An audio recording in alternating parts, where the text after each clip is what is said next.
உலகத்தமிழ் சொந்தங்களுக்கும் அரசியலுக்கும் வணக்கங்கள். அன்றாட வாழ்வில் பெண் சந்திக்கக்கூடிய எத்தனையோ சிக்கல்கள் இருக்கின்றன. பொருளாதார விடுதலையை மட்டும் எட்டி பிடித்த பெண்ணால் வேறு எதையும் பிடிக்க முடியவில்லை. அந்த பொருளாதார விடுதலையை எட்டி பிடிப்பதற்கும் எதையெல்லாம் அவள் இழந்திருக்கிறாள் என்று அவளுக்கே தெரிவதில்லை. பொருளாதார விடுதலையை நோக்கி மட்டுமே இந்த சமூகம் பெண்ணை நகர்த்திற்று. அடுப்பூதும் பெண்களுக்கு படிப்பதற்கு என்று ஒரு காலகட்டம் இருந்தது உண்மைதான். ஆனால் தொன்று தொட்டு தமிழர் கலாச்சார வாழ்வியல் பண்பாட்டில் தமிழ் சமூகத்தின் பெண்கள் முட்டாள்களாக ஒரு காலகட்டத்திலும் அடிமைகளாகவும் இருந்ததில்லை. நான் மராட்டிய மாநிலத்தில் என்னுடைய வாழ்வியலை கிட்டத்தட்ட ஒரு 15 ஆண்டுகள் மேற்கொண்டேன். இதிலும் மராட்டிய மாநிலத்தின் நகரத்தில், அதாவது இந்தியாவின் மிகப்பெரிய நகரமாக இருக்கக்கூடிய மும்பை மாநகரத்தில், பெரும் மாநகரம், நாங்கள் அங்கு வாழ்ந்து கொண்டிருக்கும் போது நான் தமிழர் அல்லாதோர் கலாச்சாரத்தை பார்க்கிறேன். தமிழர் அல்லாத பிற மொழியாளர்களுடைய கலாச்சாரத்தை பார்க்கும்போது அங்கு நம்மை விட அந்த கலாச்சாரங்கள் மிகவும் வேறுபாடானதாக இருக்கின்றது. காரணம், இவர்கள் இங்கே சொல்வது போல பெண் உண்மையாகவே மற்ற கலாச்சாரங்களில் அடிமைகளாகத்தான் இருக்கிறாள். அந்த அடிமைத்தனத்திற்கு அவர்கள் வைத்திருக்கக்கூடிய பெயர்தான் குடும்பம், குடும்ப நடைமுறை, இது எங்கள் வழக்கம் என்று வைத்திருக்கிறார்கள். இதை பற்றி நிறைய பேசலாம், இது ஒரு பெரிய தொகுப்பு. அதனால் இன்றைய காலகட்டத்தில் மீண்டும் மீண்டும் பெண்கள் படிக்க வைக்கப்படுவது, அவர்களை மேற்படிப்புக்கு அனுப்புவது, இவை எல்லாவற்றையுமே நீங்கள் உற்று நோக்கினால் பின்னால் வரக்கூடிய நாளைக்கு அவ காலில் வனிப்பா, அந்த வார்த்தை தான். பின்னால் வரக்கூடிய ஒரு வாழ்வியலில் இவள் அந்த வருங்கால வாழ்வியலுக்கு பொருளாதாரத்தை சரிசமமாக உண்டு பண்ணி கொடுக்கக்கூடிய ஒரு ஆளாக மட்டுமே மாற்றப்படுகிறாளே தவிர, இவள் பெரும் கல்வியினால் அதை தாண்டி கட்டுப்பாடற்ற சுதந்திரத்துக்குள் அவள் கடந்து செல்கிறாளே தவிர வேறு எந்த ஒரு விதமான பேராளுமைகளாகவும் அவர்கள் இங்கே வருவதும் இல்லை. 100ல் கிட்டத்தட்ட ஒரு 10-15 விழுக்காடு வேணுமெனால் பெண்கள் ஒரு ஆளுமை திறனோடு தொழில் நடத்துவதாக இருக்கட்டும், அலுவலகங்களை மேற்கொள்வதாக இருக்கட்டும், அரசியலில் பங்கு பெறுவதாக இருக்கட்டும் இருக்குது. மற்றபடி பெண்கள் ஆதிக்கம் செலுத்தக்கூடிய இடங்களாக நீங்கள் பார்ப்பது, நீங்கள் சொல்லுவது, நாம் காண்பதெல்லாம் எதுனா, பெண்கள் உண்மையிலேயே ஆதிக்கம் செலுத்தக்கூடிய இடமாக இருப்பது மிக மிக முக்கியமாக வாக்கு செலுத்தும் இடம். பெண் வாக்கு செலுத்தும் இயந்திரமாகத்தான் பார்க்கப்படுகிறாள். அதே போல வாக்கு கேட்க வருவதற்கு கூட்டத்தை காட்டும் எண்ணிக்கையாகவும் பெண் பயன்படுத்தப்படுகிறாள். இன்னொன்று நான் சொல்லுவேன், வாக்கு செலுத்தும் பெண் இன்று வரை கூடுமானவரை இவர்கள் என்ன வேணாலும் பேசுவாங்க. ஆனால் ஒரு 60 விழுக்காடு பெண்கள் இன்னொரு ஆண் கை காட்டதான், அப்பா, கணவன், மகள், இந்த மூவர் கைகாட்டும் இடங்களுக்கு வாக்கு செலுத்தக்கூடிய நிலையில் தான் இருக்கு. எவ்வளவு படித்திருந்தாலும் இல்லை என்றால் தான் சார்ந்திருக்கக்கூடிய நிறுவனம், தான் சார்ந்திருக்கக்கூடிய மத கோட்பாடுகள், அந்த மத குருக்கள், இவர்கள் கை காட்டும் இடங்களுக்கு தான். அதுல நீங்க கிறிஸ்தவத்தை சொல்லலாம், இன்னைக்கு இந்துத்துவம் வந்துட்டு இடங்களில் தான் பெண் தன்னை யாரென்றே உணராமல் வாக்கு செலுத்தவும் வாக்கு கேட்கவும் தயாராக இருக்கிறார். அப்படி என்றால் இங்கே பெண் விடுதலை என்பது என்ன என்ற ஒரு கேள்வி மீண்டும் மீண்டும் மீண்டும் நாம் பேசுறோம்னா, பெண் விடுதலை என்பது உண்மையாகவே ஆணுக்கு நிகராக ஆளுமை திறன் கொண்ட பெண் சமூகத்தை இங்கு உருவாக்குவது. பெண்ணின் கடமை ஆணின் கடமை என்று எதுவும் இல்லை. இன்னொன்று, இந்த மானிட பிறவியில் ஆண் பெண்ணாக பிறந்தவர்கள் தங்களுக்கான கடமைகளை, மிக முக்கியமான கடமையாக இவர்கள் செய்ய வேண்டியது தங்களுடைய பிள்ளைகளை வளர்ப்பது. ஆனால் அதை தவிர மீதி எல்லா கடமைக்குள்ளும் நம்ம ஓடிக்கொண்டிருக்கிறோம். நீங்க பாருங்களேன், ஒரு பெண்கிட்ட நம்ம பேசுறோம், நம்மளே கூப்பிட்டு இது இப்படின்னு பேசும்போது அவங்களுக்கு வினோதமா தருது. என்னடா நீங்க அக்கா, நீங்க என்ன புதுசா ஒரு கதை சொல்றீங்க, புதுசா நீங்க நம்முடைய கலாச்சாரம்னு சொல்றீங்க, நம்மளுடைய பண்பாடுன்னு சொல்றீங்க, இவையெல்லாம் நம்மளுடைய பெரிய அடையாளங்கள், இவையெல்லாம் நம்முடைய மிகப்பெரிய பாதுகாப்பு அரண்கள் பேசுறீங்க அப்படின்னு நம்மகிட்ட எதிர்கேள்வி கேட்கிற இடத்துக்கு இன்னைக்கு இருக்குது. காரணம் என்னன்னா, நமக்கான சுதந்திரம் ஆடை சுதந்திரமும், நாம் நினைத்த பொருளை நினைத்த நேரத்தில் வாங்கக்கூடிய சுதந்திரமும், நினைத்த இடத்திற்கு கடந்து செல்லலாம் என்ற 3 சுதந்திரங்கள் மட்டும்தான் பெண்ணுக்கு கொடுக்கப்பட்டிருக்குது. பெண் அதை எடுத்துக்கிட்டா, இந்த 3ஐயும் எடுத்திருக்காளே தவிர, மிக முக்கியமான சுதந்திரங்கள் எல்லாம் அவள் விட்டு விட்டாள். இதான் உண்மை. நீங்க இது ஏசுங்க, பேசுங்க, என்ன வேணா பண்ணுங்க. உண்மையான விடயம் இதான். பெண் தன்னுடைய தகுதி எது என்று அவளுக்கு இன்னும் தெரியல. அவ என்ன நினைக்கிறா? நமக்கு ஏதாவது கொடுத்துருக்காங்களே, உங்களுக்கு ஏதாவது கொடுத்துருக்காங்களே, கட்சியில உங்களுக்கு ஏதாவது கொடுத்துருக்காங்களே, அமைப்புல உங்களுக்கு ஏதாவது கொடுத்துருக்காங்களே, நமக்கு இது கிடைச்சிருக்கலாக்கா, இது போதும். அந்த போதும் என்ற நிலையில் இன்னும் அவ இருக்கா. அப்படி கிடையாது.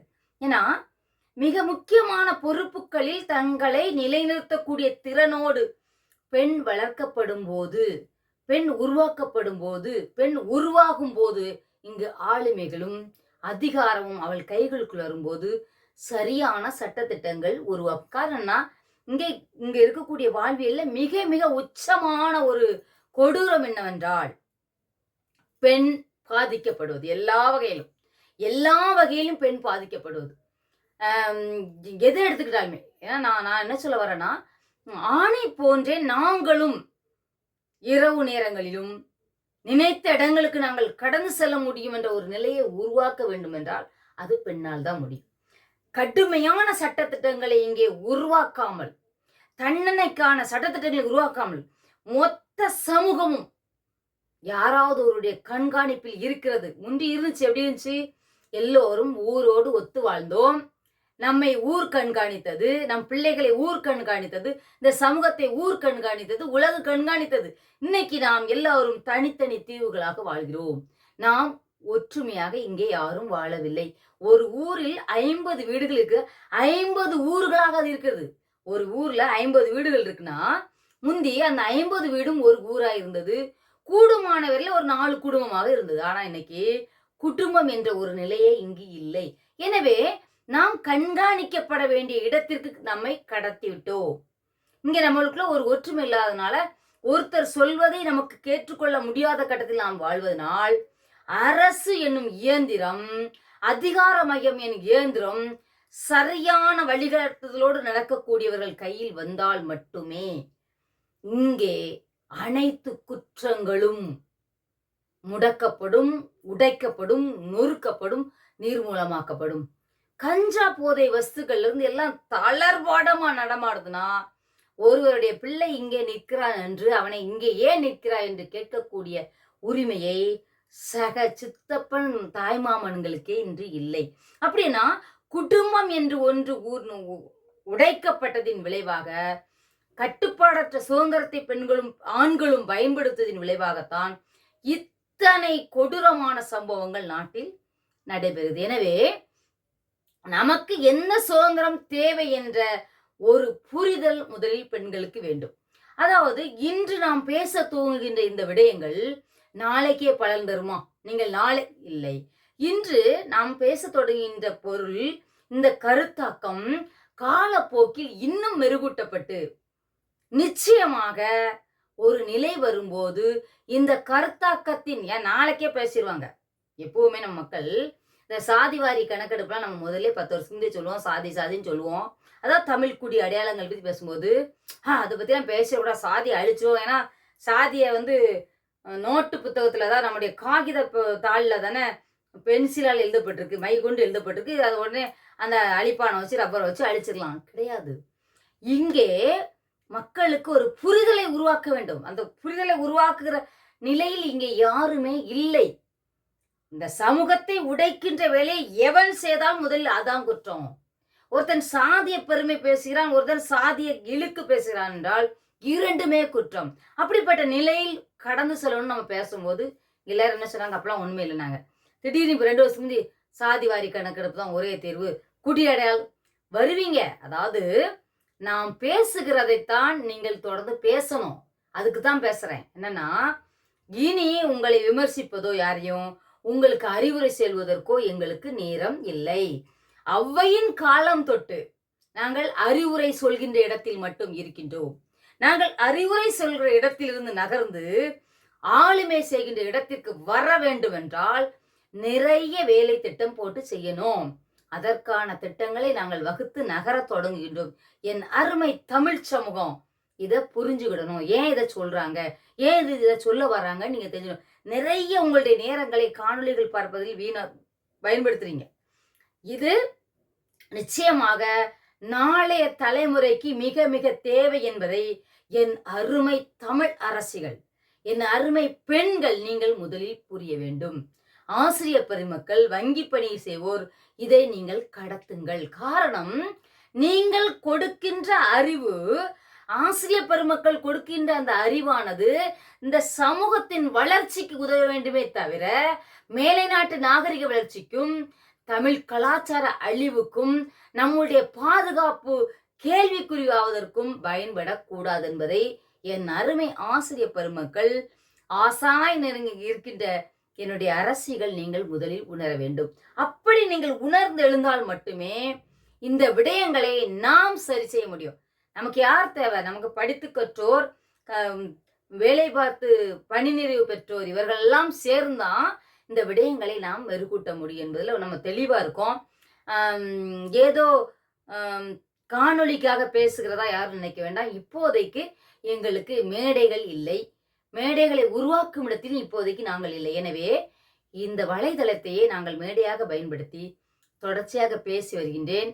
இன்னும் நிறைய பேரை பேச வைக்க தயார் செய்து கொண்டிருக்கின்றோம்.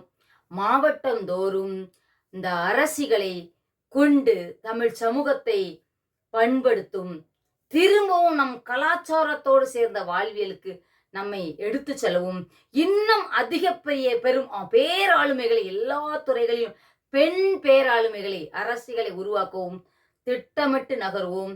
நீங்கள் அனைவரும், பார்க்கின்ற அனைவரும், என் அருமை அண்ணன் தம்பிகள், என்னுடைய சொந்த பந்தங்கள், ஆண்களுக்கு எதிராக பேசுகிறோம் என்றெல்லாம் நீங்கள் நினைக்க வேண்டாம். நாங்கள் சமூகத்தின் நன்மைக்காக, தமிழ் சமூகத்தின் கலாச்சாரத்தின் பாதுகாப்பிற்காக, பெண் என்னும் பேராளுமைகள் இங்கே உருவாவதற்காக பேசுகின்றோம். நிச்சயமாக இந்த நிலத்தில் இது பேசாத பொருளாக இருக்கின்றது. எல்லாம் பேசப்படுகிறது, ஆனா இதழ் மட்டும் பேசா பொருளா இருக்குது. ஏன்னா மறைமுகமா இருக்கின்ற ஒரு விடயத்தை பேசுவதுதான் சமூகத்தில் வேலை செய்யக்கூடிய மிகப்பெரிய பணி. அதை நான் தொடர்ந்து செய்து வருகின்றேன். யாரை நம்பி? உங்கள் எல்லோரையும் நம்பி இந்த வேலை திட்டத்தை துவங்குகின்றோம். எங்களோடு இன்று எங்கள் வேலை திட்டத்திற்கு நீங்கள் வலு சேருங்கள். நன்றி, வணக்கம்.